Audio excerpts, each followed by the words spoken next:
Tu t'es déjà fait insulter si violemment que ton corps a réagi avant même que ton cerveau comprenne ce qui venait de se passer? C'est exactement ce qui est arrivé à Marcus Delaney, 3 secondes après avoir ouvert le coffre de sa Tesla pour attraper un sac de course.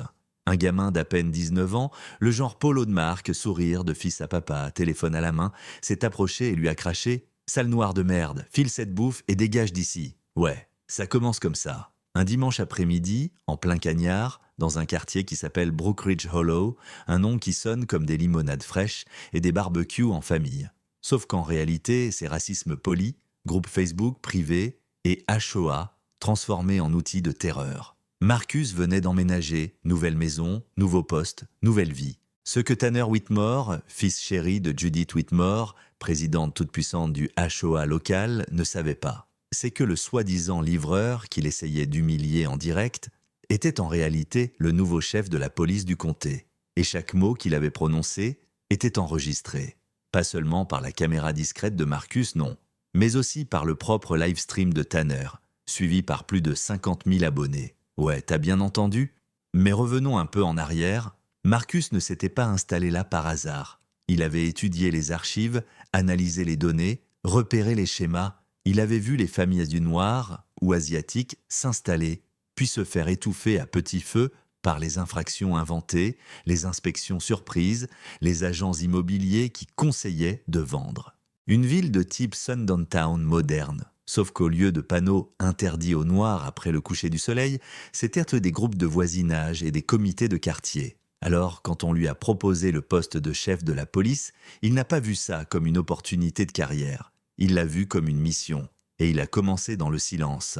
Pendant sa période d'essai de 30 jours, avant que sa nomination ne soit officielle, il a emménagé sans bruit. Pas de presse, pas d'annonce. Juste un homme noir qui déchargeait ses cartons et qui observait. Il voulait que les gens montrent qui ils étaient, sans filtre.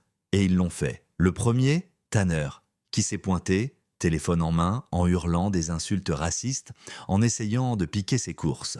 Mais Marcus, lui, n'a pas bougé. Il a simplement levé ses clés, regardé la caméra et dit « C'est ma nourriture, c'est ma maison. Je suis Marcus Delaney, ton nouveau voisin. » Et là, le blanc total sur le visage du gamin. Plus un mot, jusqu'à ce que la porte derrière lui s'ouvre, et là surgit Judith Whitmore. Jupe de tennis, brushing parfait, sourire aussi faux qu'un panneau « Bienvenue ». « Oh mon Dieu, Tanner, éteins ce téléphone tout de suite », dit-elle d'une voix mielleuse. « Je suis désolée, monsieur Delaney. Les jeunes sont parfois enthousiastes. Je suis Judith, présidente du HOA, et nous sommes ravis de vous accueillir ici. » Mais ses yeux, eux, ont tout dit.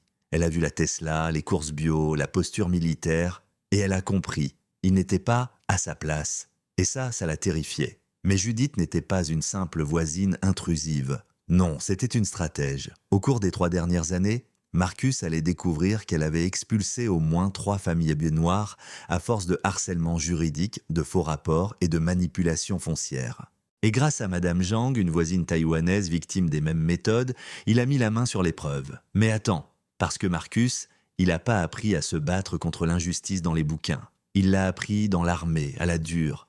Né à Birmingham, Alabama, fils d'une mère de ménage, il s'engage à 17 ans juste pour s'échapper. L'armée ne l'a pas épargné, mais elle lui a tout appris. Comment survivre sous 45 degrés, comment diriger des hommes brisés, comment rester calme quand les balles sifflent.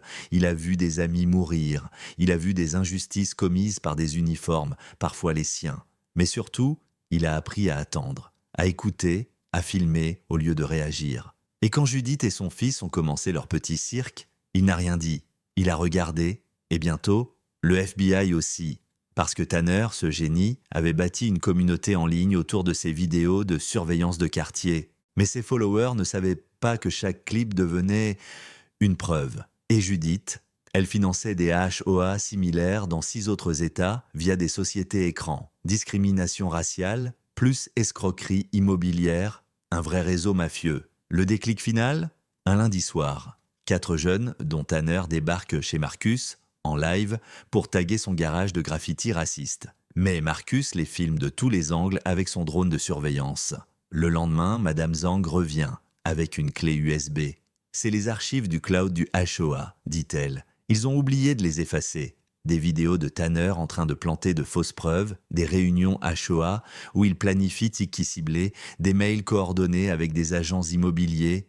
Et là, Marcus appelle Angela Morales, une ancienne du renseignement devenue inspectrice fédérale. Jeudi, enquête interne. Vendredi, sa voiture de service est vandalisée. Et le soir même, il est suspendu. Pourquoi ? Parce que Judith avait ses pions à la mairie. Et les médias ont sauté dessus. Chef controversé suspendu, titrait-il. Et Marcus, il avait le choix. Partir en silence ou tout faire sauter. Il a choisi le second. Le lundi matin suivant, l'opération Green Lawn est déclenchée. 8 États, 23 HOA perquisitionnés. Des centaines de documents saisis. Des millions blanchis. CNN, BFM TV, tous en boucle. Judith est arrêtée en pleine garden party, perles au cou, caméra braquée.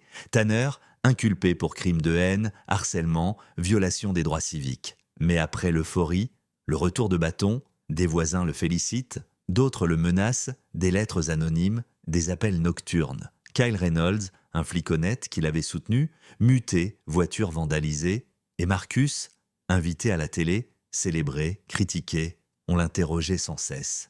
Pourquoi vous n'avez pas réagi plus tôt ? Pourquoi ne pas avoir porté plainte ? Mais la question qui revenait toujours, est-ce que vous le referiez ? Il a regardé droit dans la caméra, sans hésiter une seule seconde. Mais tout le monde n'était pas satisfait. Une réunion publique dégénère. La ville se divise. Manifestations, débats juridiques, des pétitions pour interdire les HOA, mais surtout, des familles entières reviennent raconter leur histoire. Harcèlement, revente forcée, enfants agressés. Et un jour, une femme, Madame Williams, se tient devant l'ancienne maison de Judith en larmes. Son fils, agressé 3 ans plus tôt, est toujours traumatisé. Et là, la Cour suprême rend son verdict. Les HOA pourront désormais être pénalement responsables de discrimination systémique.